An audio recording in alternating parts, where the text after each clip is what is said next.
was out, they put me back in. Canelo, regarded as one of the best pound-for-pound fighters today, I have him number one.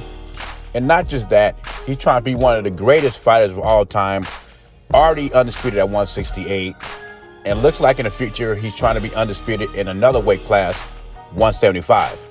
But yet, he still has detractors, and it doesn't stop people going back in time. Aries Lara claims that him and Jermall Charlo are the most dangerous fights for Canelo style-wise. Lara also believes that he beat Canelo in 2014, and he also believes that Triple G won the first fight, so he thinks Canelo should have 3 losses on the resume instead of 1. And he says Canelo's team is doing a good job at picking opponents. In his words, they know what they are doing, and so far, everything has gone well for them. In other words, his team is cherry-picking opponents for Canelo Alvarez. And those are Lara's words. And you know, it's funny, when they talk about Canelo Alvarez, they always go back to 2013, 2014, and anybody with 2 pair of eyes. No, Canelo's not the same fighter that he was at 23 as he is at 31. And the Lara fight was close in 2014. I gave it to Canelo 115 to 113. And Lara's a difficult style, and I don't see Jermall Charlo going out there to fighting him. Demetrius Andrade ducked that fight. At least Canelo took that fight knowing that was going to be a difficult fight for him, and he's a better fighter for that.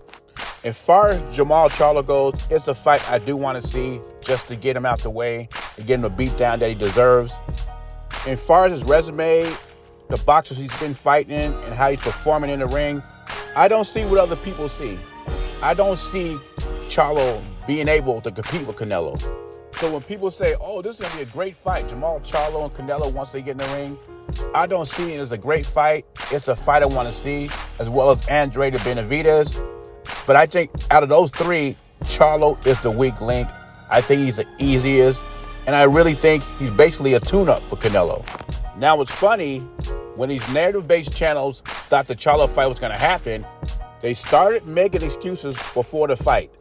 Oh, Jermall Charlo's too small. Jermall Charlo's having a problem making 160, first of all. Oh, he wants to fight him because Jermall Charlo had a bad performance against Montiel. And now that Canelo's fighting Bivol, then they're coming back, well, oh, Canelo doesn't want to fight Charlo. He's ducking him. Style's all wrong for Canelo. Do you agree with Aries Lara that him and Charlo are the most dangerous fighters for Canelo? I think Lara has a difficult style for anybody. I think Canelo is prepared to handle it better. As far as Jermall goes, I just don't see it. He has to prove it to me in the ring. Anyway, leave your thoughts and comments below. JBZ, I'm gone.